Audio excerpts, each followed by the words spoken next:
Ladies and gentlemen, just like Vinland Saga, I have returned after 3.5 years. It's returned to us in Season 2, being released from Prime Jail. Season 2, just as good as it was last time, just picking up from the peak. Hopefully I'm doing the same after 3-4 months. God knows how long I've been gone. I promised a Fate video. My PC has been built in its awesomeness, but I have returned from actually vacation. My Fate video will be out, I assure you. My redraws will be just as exquisite as before, and I'll actually be making one just to make up for it as before for Fate Strange Fate, because I did not like the style. Anyway, getting back to Vinland Saga, because we are on a crazy season of anime in a way. We've got Neo Autonoma and Tokyo Revengers 2A. That's in a new prison, so one's been released from prison and one's gone back into prison, and that being Disney Plus. That's a bit crazy, just like Bleach was, and I'm a big fan of Bleach now since the last season. And Vinland Saga is amazing as usual. We've got the characters, a plot, themes. Just want to talk about season 1 because you gotta compare the two. One was made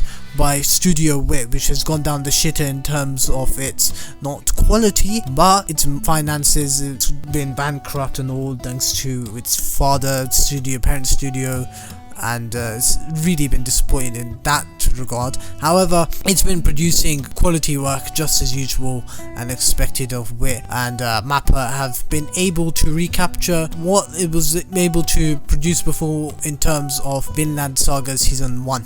And I believe it's because of using the same production people, the staff. They're generally the same team that worked on it, and you can tell from the shading, the music.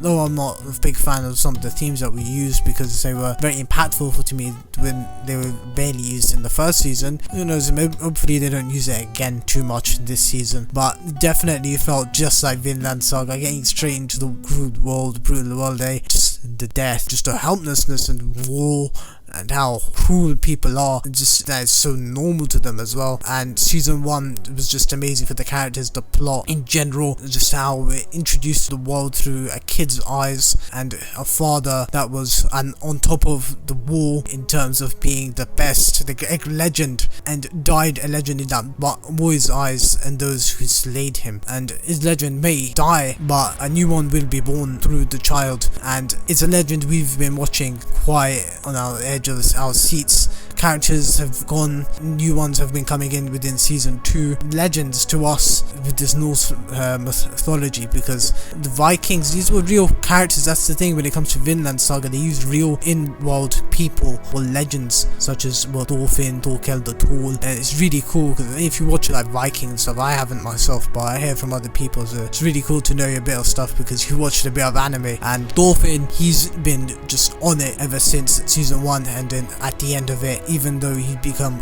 such a great warrior, he wasn't at the top echelon yet, and he lost his chance to reach the goal he'd wanted, and he was lost after it. And season 2 is now carrying off that, and you can see it in his eyes straight away. There has been a time skip as well, and new characters have been put into the show to see it from their perspectives, and I think it's going to be really interesting seeing a new character as well in the same world and crossing the same paths as Thorfinn, and see how it would go. Though he's not the same, he has like some crazy genetics and being a giant guy, unlike Thorfinn was known for how deadly he'd become from his ferocity, becoming a warrior, but as a kid being small, using that to his advantage. This is a giant guy who's just a farmer, though he's been through kind of a hell. It's really interesting to see how these two will just oppose each other, and the fact that the first episode ends with saying, oh yeah, this is how I met him, so you can tell it's going to get quite far and it's going to be quite interesting. And I believe Thorfinn will become more of an interesting character. He's in a bit of a rut with life right now, and I think he's a bit lost and he's just trying to see it through.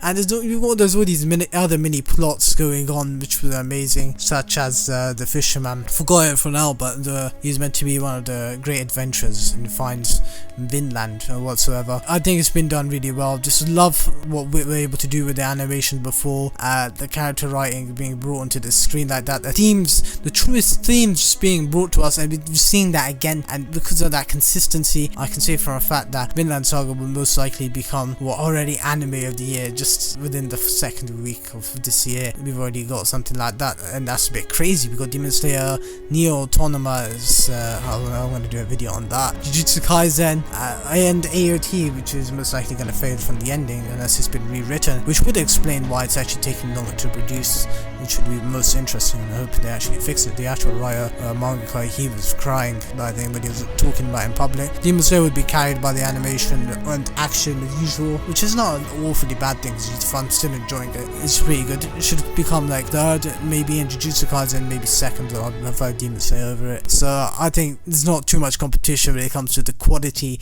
characters, and just general story. I think this will be an amazing anime for the year for sure, and I think Crunchyroll awards will go to Demon Slayer. Thanks for watching. Sub please. Try and get to 1,000 at least, and just get a platform to go off. It's been university coming this year, and the exams ending for my college, so doing game design. That's interesting. Built my new PC with my mate. That was really fun, and been working on the videos. The reason I has trying to help out my family as well, so that's been a thing. Yeah, so a lot been on my plate, and especially trying to get the video out. I've been not doing too well with the scripts, and I kept scrapping the video. I was meant to get one out and try and get out. Blue Lock, definitely going to try my best. It was scripted. I'm not the best with scripts, as you can tell. Most of my videos are freeform with notes, and trying to develop this skill. If you've gotten to the end here, I really appreciate that someone's actually listening, and I'll be sure to get us another sick video out very soon, and I'll be definitely working on compositing, working with great compositors and trying to collaborate with them to come up with some awesome videos for you lot. So future Steins Alter looks pretty good so far. We're going to be trying to go more into the artistic realm of it, and more of these freeform videos than rather scripted. Maybe 1 or 2 scripted a year. I'm not very good at it, so we'll see where we get to. Yeah, and I'm just going to try and enjoy and love Vinland Saga and see it become anime of the year at the end of it. This Steins Alter signing out. Make sure you're subbed and you're loyal, and you'll definitely see me progress into some next motherfucker. You'll be able to say you're an OG fan, eh?